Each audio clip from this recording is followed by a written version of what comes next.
External Affairs Minister of India for Ask Me Anything Raisina Redux.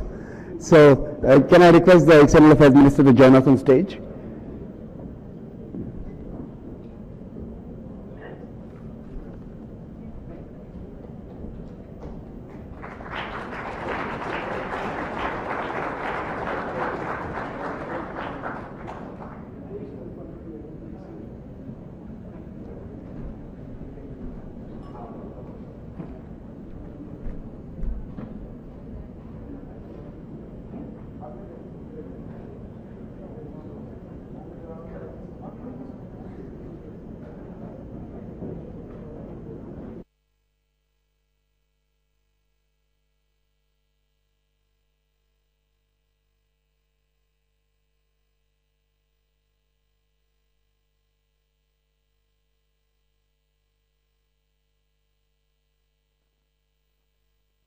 Can I request those who are standing near the door to move to the right? There are some seats here. So can I request you all to clear the door so that people can come in, not overcrowd? I can see a sprinkling of empty chairs, one next to Ritika. So please move right.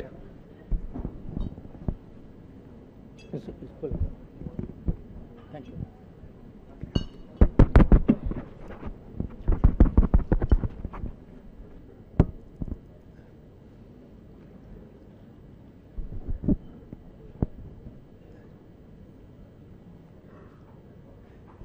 Shashi, can you hear me now? That's better? Okay. No, you were looking agitated. I thought it's about something else and just the sound. Okay. Volume and a Shashi accent as well. Good. So we'll do this morning. Mr. Jaishankar, thank you so much for joining us. This time we decided that we are going to let our guests speak to you through the session. Lots of folks had questions when the last panel got over. They were not addressed. Maybe you can answer those as well. You could also, some of those interesting issues that were raised could also be addressed. But before we move to the audience and their engagement with you in this particular format, in these 2 years where we've seen so much happen, from the pandemic to political action to disruptions to wars to invasions to threats, what are the three things that would keep you up at night? What keeps you awake? What keeps you engaged? Well, to be honest, the only thing which keeps me awake at night is jet lag occasionally, but not too often actually.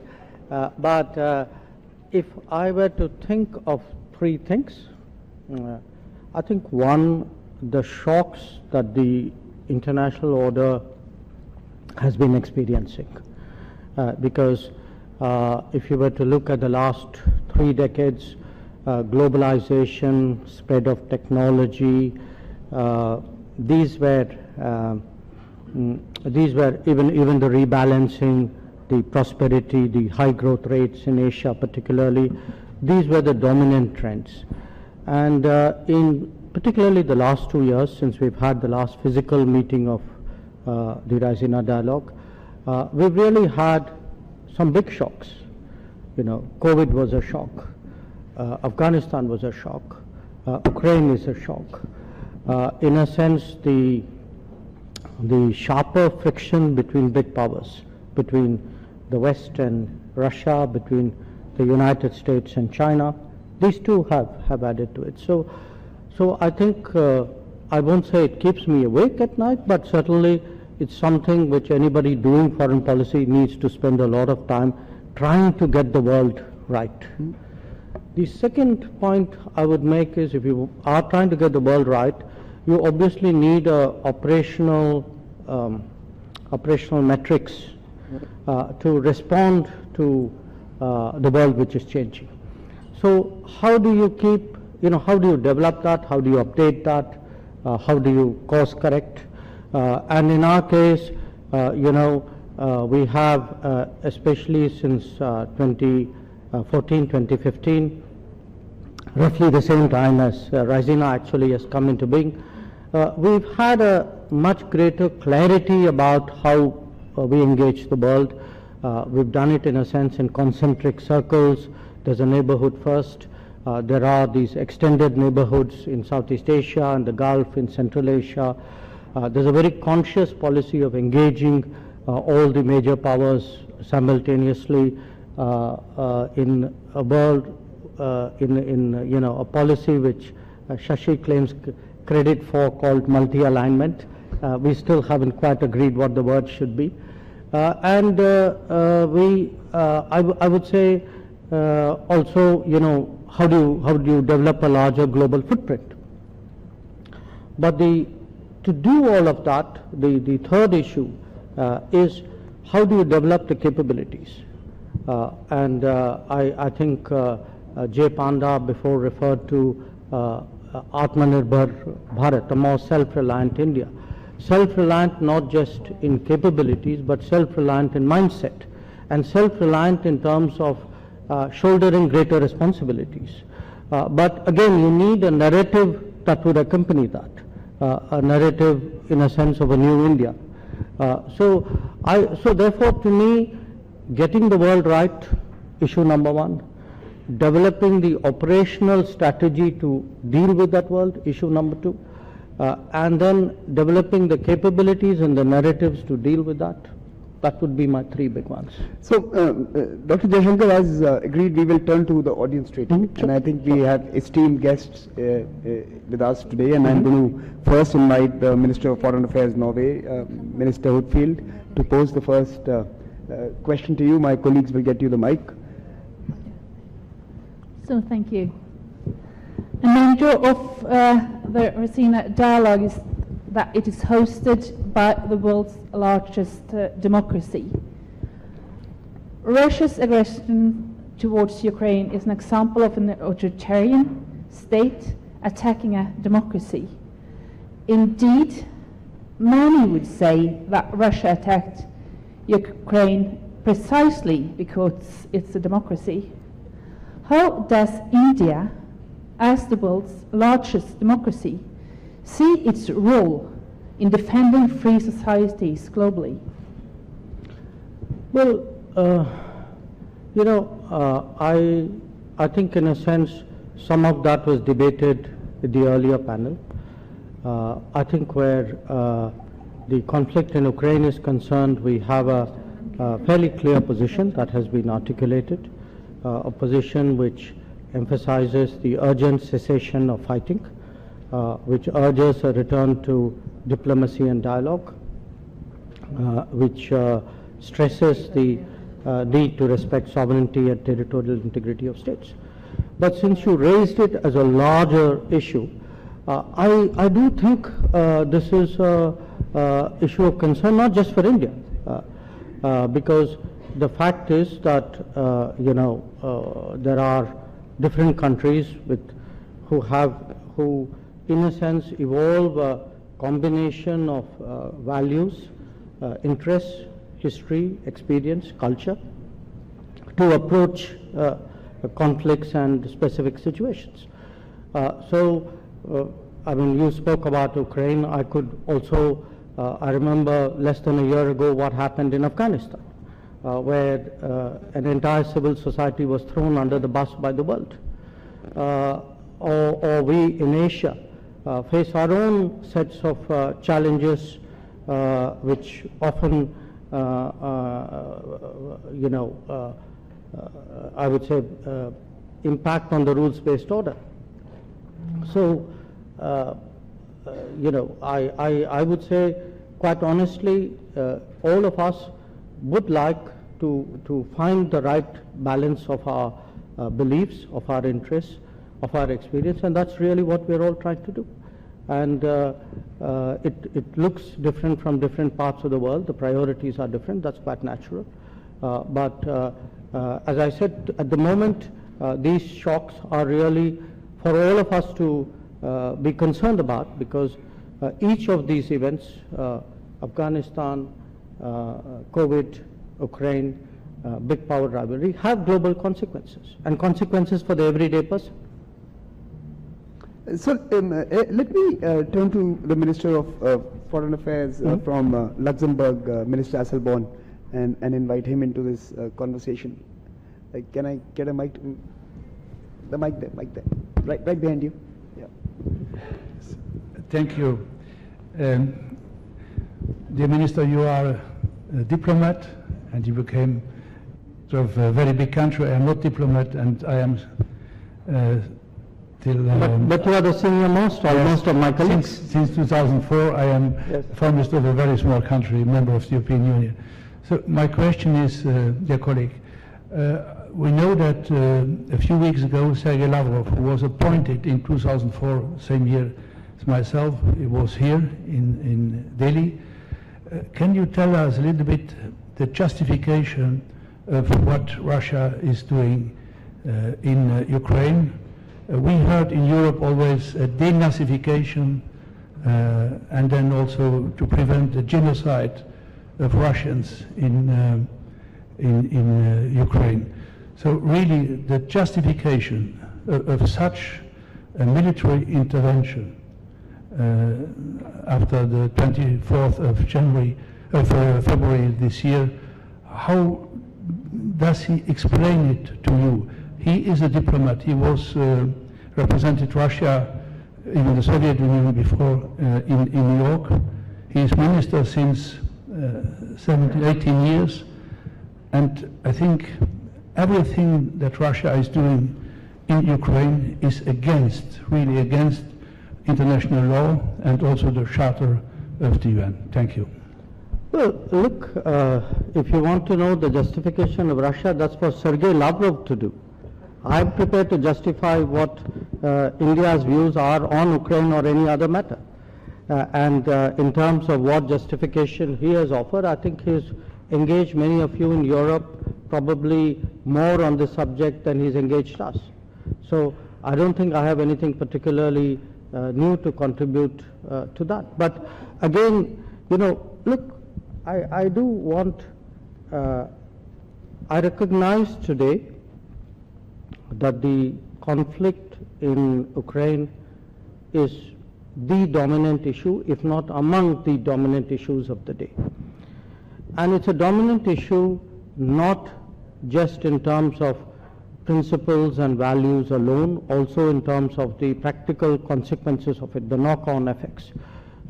You have, I mean, in this part of the world, not just here in Africa, in other parts of Asia, people are seeing the conflict play out in terms of higher energy prices, in terms of food inflation, in terms of disruptions of various kinds. So the truth is, there is really nobody who wants to see this conflict. I mean, there will be no winners out of this conflict. But I also stress, and I say this to you because both of you are my European colleagues, and I understand that at this moment this would probably occupy you to the exclusion of almost everything else. But there is also a world out there, and I'm very glad that you're sitting here in India, because it would remind you that there are equally pressing issues in other parts of the world. I mentioned Afghanistan. I mentioned the challenges which we faced in Asia. And if I were to put those very challenges in terms of principles, I mean, when a rules-based order was under challenge in Asia, the advice we got from Europe is do more trade. At least we're not giving you that advice. And in terms of you know, Afghanistan, I mean, please show me which part of the rules-based order justified you know, what the world did there. So let's I think see this in the right context. You know, our position is that we all have to find some way of returning to diplomacy and dialogue. And to do that, the fighting must stop. I think that is really the focus of what we are trying to do. Let me move away from Europe to another. Minister Loxin, can we have the mic here? Can we have the mic, Aditya, to Minister Loxin, please? Yeah. Thank you, Aditya. I think this issue of genocide should be put in this context. When asked of India, you're talking about the country that sent an army to prevent the extinction of the people who would later become Bangladesh. I remember that because I was young. Andre Malraux, in his grandiloquent way, said he would form a legion to fight there as they had fought in the Spanish Civil War. So this is India, the country that answers the call when people are facing genocide. Thank you. Can I return to the Minister from Madagascar, Richard Randria Mandarato? I hope I got the name right. Nearly. Yes, thank you. I'm from Madagascar, West Indian Ocean island, next to Mauritius, Seychelles, Comoros. And my question is regarding the Indo-Pacific vision and ambition that we both share. To start with, let me point it out that India and Madagascar made the same choice as regard to Ukraine. We voted abstention, if I may say so. So we have something in common. But my question as regard to this vision of Indo-Pacific, how do you see the leadership of your country, if we may take it as a leadership, natural leadership, because your country is so big compared, for example, to Madagascar? How do you see it, and where do we start? How do we materialize such a vision from the West Indian Ocean perspective? Because we spoke about, the Chinese and that part of the Indo-Pacific. But from the west side of Indian Ocean, how do you see that, Mr. Minister? Thank you. Can I just add something to that, sir? Please. Is there now a more broader consensus that the Harry Harris definition of the Indo-Pacific from Bollywood to Hollywood is no longer valid, and perhaps it has to go to the Western Indian Ocean as well? Is that a more broader acceptance of that idea? Well, yes, except that Western Indian Ocean is not alliterative with Bollywood and Hollywood. So I think you need a catch phrase out there. But no, I think the minister's question is a very valid one, because there are really 2 or 3 sets of forces at play here. I think one, as Indian Ocean countries, we need to, in a sense, recognize and reclaim our history. That we were a very vibrant, pluralistic ecosystem for the passage of commerce and culture for many, many years. Now, this was disrupted during the colonial times. And I think as part of today, the changing world, a much more globalized world, a much more rebalanced world, how do you rebuild our economies? How do we actually do more interactions with each other rather than go through intermediaries of a very different era? And in that sense, recreating the Indian Ocean, I would say, I'm using community with a small c here, and also how do we look for solutions amongst each others, not necessarily looking to countries far away, because I think in this day and age, perhaps many of those countries will no longer be here at times of need. So when you have natural disasters, as we've seen in East Africa and the Western Indian Ocean, it's important that within the Indian Ocean we find solutions and we partner each other. So in 2015, Prime Minister Modi actually put forward a vision called Sagar, which is literally a word, it's an acronym, but it means ocean, which was security and growth for all in the region. And that's been, in a sense, the template by which we have really stepped up our cooperation with a lot of countries, including Madagascar. And now, where the Indo-Pacific is concerned, I think there's a slightly different issue there, which is that the Indian Ocean and the Pacific Ocean have become much more seamless, because countries on either side of that imaginary divide are actually have political, security and economic interests, and therefore it's actually untenable to see them in compartmentalized terms. So that's, I would say, a larger geopolitical happening which is taking place. And to me, the two are completely sort of reconcilable. A stronger Indian Ocean activities actually contribute to the Indo-Pacific as well. So let me stay with the Indian Ocean and let me turn to Minister Amina Chona. Maybe she can come in at this stage. Sitara, can we get Aditya, can we get the mic here? And maybe.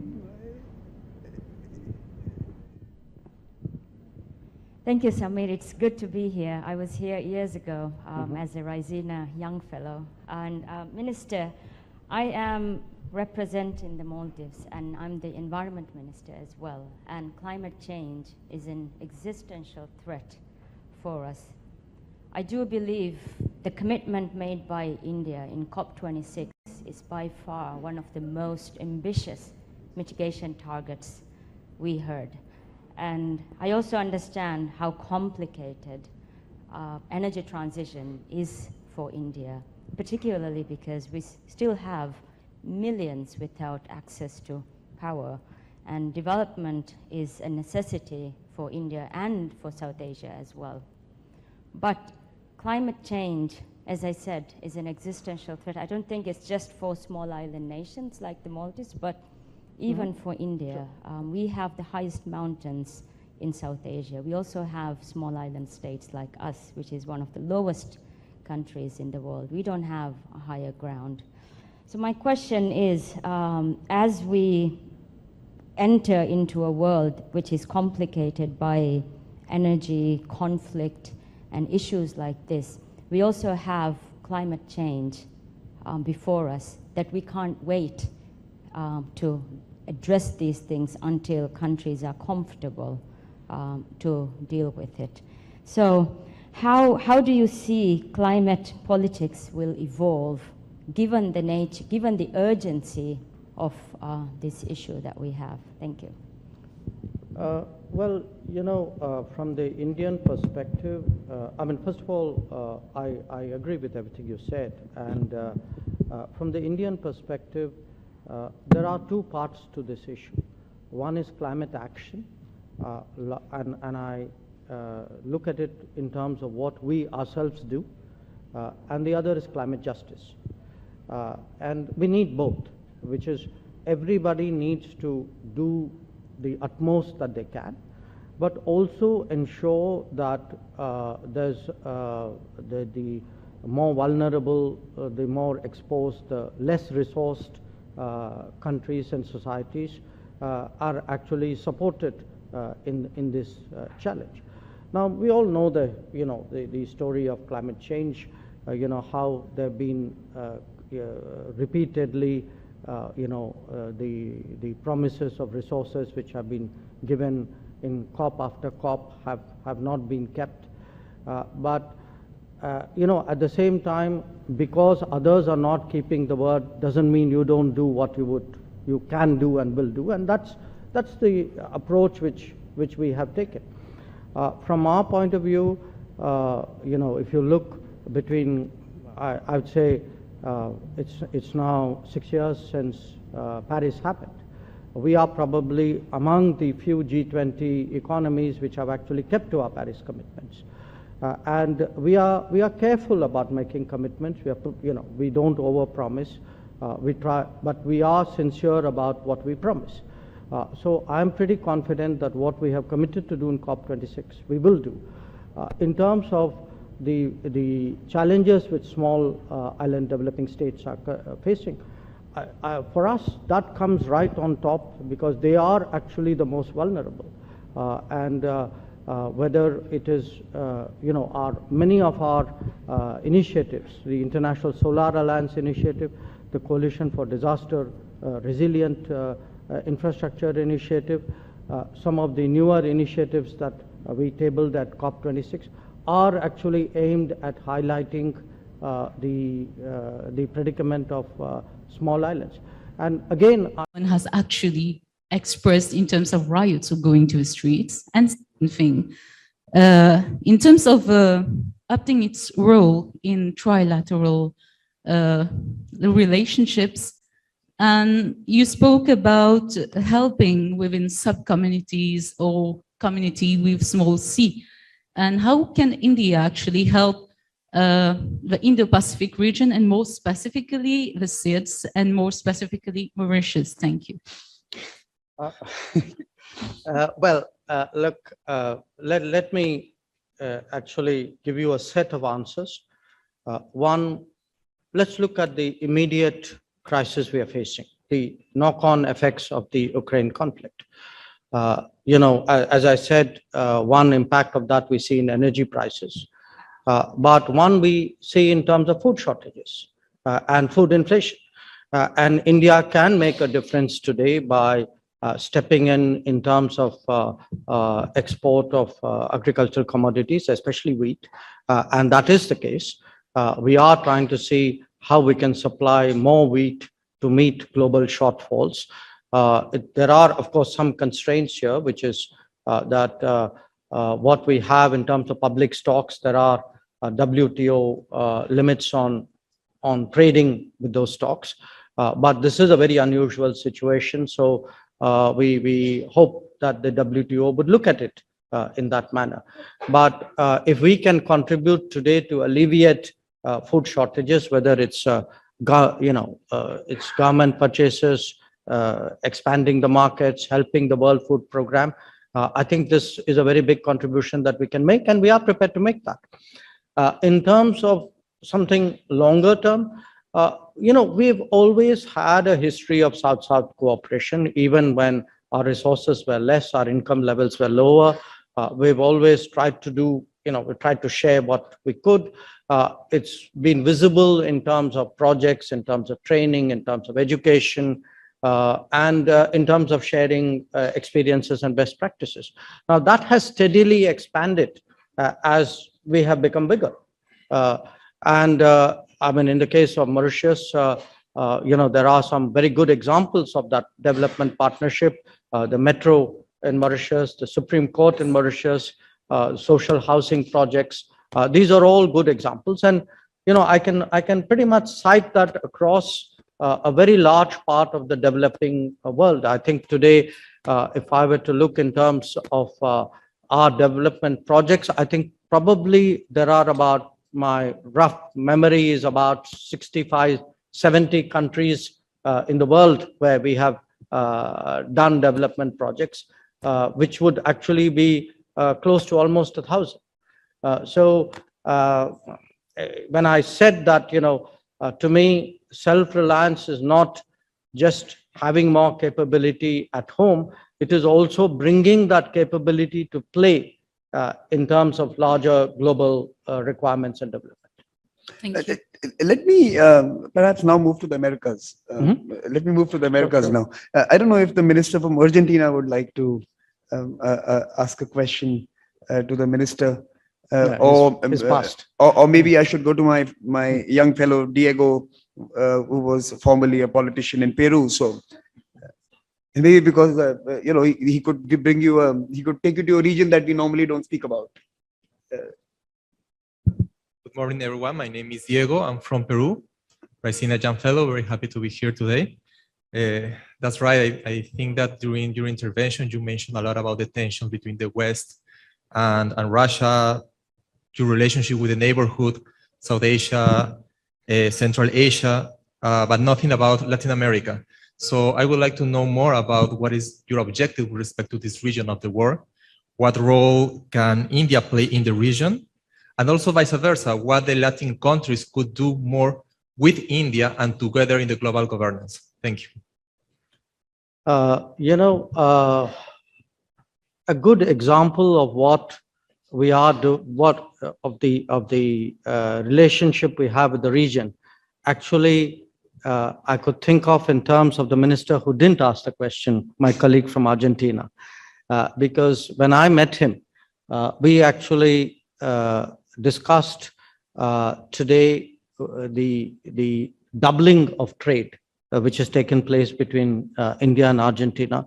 That again, these are interesting globalization consequences of conflicts. You know, Ukraine was a very big provider of edible oil, sunflower oil, to India. So one of the many consequences of the conflict in Ukraine is that those supplies have been cut. Now, Argentina has emerged as one of our biggest sources of edible oil, soya oil, largely in that case. So I think that era where distance meant indifference is behind us. Today, if you look in terms of what, you know, the economic benefits and the, I would say, the political commonalities in terms of the technology, bridges, a lot of our IT companies, for example, have a very large footprint in Latin America. My colleague from Colombia, whose ambassador is sitting here, reminded me that the second largest two-wheeler export by India is actually to Colombia. So there is actually, it's very interesting that often things happen on the ground. The debate doesn't necessarily capture it initially, but I would say perhaps for next year, maybe we should have a greater focus on how, India's relations with Latin America and maybe Latin America's relations with Asia have expanded in these years. Let's go to another part of Americas where we don't focus too much on. Let's go to the US now. Okay. I'm just kidding. Can I request my colleague to get a mic to Ambassador Kenneth Juster? Maybe he could pose a question. Thank you very much. Morning. I'd like to turn to the subject economics, which also is very strategic for the Indo-Pacific region. As you know, after India withdrew for a good reason from the Regional and Comprehensive Economic Partnership Agreement in 2019, it's launched a series of bilateral agreements, including concluding one with the United Arab Emirates and with Australia. But at the same time, China is aggressively following a regional strategy, leading the RCEP countries, and also has applied for membership in the Comprehensive and Progressive Agreement on Trans-Pacific Partnership. It's pursuing. Is India giving thought to approaching the region economically in addition to on a bilateral basis? And if so, by the way, through what mechanisms? I think you're right that in the last few months, we've actually made some significant progress in bilateral FTAs. We've concluded 2 of them with Australia and with the UAE. We hope that after, especially after the visit yesterday of President von der Leyen, that our European Union FTA and other negotiations will pick up greater speed. We're very confident that after Prime Minister Boris Johnson's visit a few days before that, that our FTA with UK will gather steam as well. So definitely on the bilateral side, there is a lot of activity which is going on. Your question, are we also thinking regionally? Well, to some extent, we have regional FTAs. We have a FTA with ASEAN. So we are discussing an FTA with the GCC as a group. We have a long-standing discussion with Mercosur. So those are in play. But we also, looking beyond the orthodox way of engaging. Yesterday, among the agreements which were reached were a Trade and Technology Council launch with the EU, which we have to work on and see. And I think that would be very, very helpful for a deeper engagement with the EU on resilient and reliable supply chains, on more, on development of trusted technologies. And with the United States as well, when I was there in Washington and with some of my economic colleagues, again, there are discussions underway whether there are new ways of engaging, not necessarily through an FTA mechanism. There's something more contemporary, something which would be more practical and more acceptable to the current political circumstances. So it is very much in play. Can I now ask my colleagues to take the mic to Prime Minister Carl Bildt? Carl, would you like to pose a question? The mic is right behind you. Aditya. Yeah. Thank you, Aditya. Thanks. A lot about Ukraine, but I would say that Ukraine is also about other things. It's also about China. And the worries that we have from, say, the European point of view, if I can express that, is that others might draw conclusions from what's happening, and that's dangerous. So my slightly difficult question to you, and I can see it can be difficult to answer in public, what conclusions do you think China will draw from what's happening? Do they see that there's a possibility to do things that otherwise would not be allowed? Or do they think they will draw the conclusion that, well, the international reaction is so strong that we might be forced to restrain ourselves? And I think that's a critical question, because what China, the conclusions China draws from this will have major repercussions for the security, not primarily of Sweden, but perhaps even more for India. You know, I'm tempted to say, as I did to your colleague, that you should be asking Minister Wangi that question, but he's not here. Look, let me say this, because I can't honestly answer that question. But I don't think international relations necessarily functions by precedence. You know, people don't need to see something out there and say, aha, that's what I'm going to do. I mean, that's how mostly bureaucracies function. But I think world affairs has a sort of a much more self-driven, self-calculating way of working. In terms of, because again, quite candidly, we've been hearing for the last 2 months a lot of arguments from Europe, saying, you know, there are things happening in Europe and Asia should worry about it because these could happen in Asia. Guess what? Things have been happening in Asia for the last 10 years. Now, Europe may not have looked at it. So you know, this could be a wake-up call for Europe, not just in Europe. It could be a wake-up call for Europe to also look at Asia. So there have been, I mean, this has not been an easy part of the world for the last decade. I mean, this is a part of the world where, you know, boundaries have not been settled, where terrorism is still practiced, often sponsored by states. This is a part of the world where, you know, the rule-based order has been under continuous stress for more than a decade. I think it's important for the rest of the world outside Asia to recognize that today.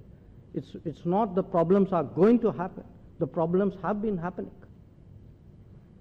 Let me bring in one of our young fellows again to, in a sense, conclude and cap this session. So sure. Let me invite Lucas Lamberti from Germany for the final questions.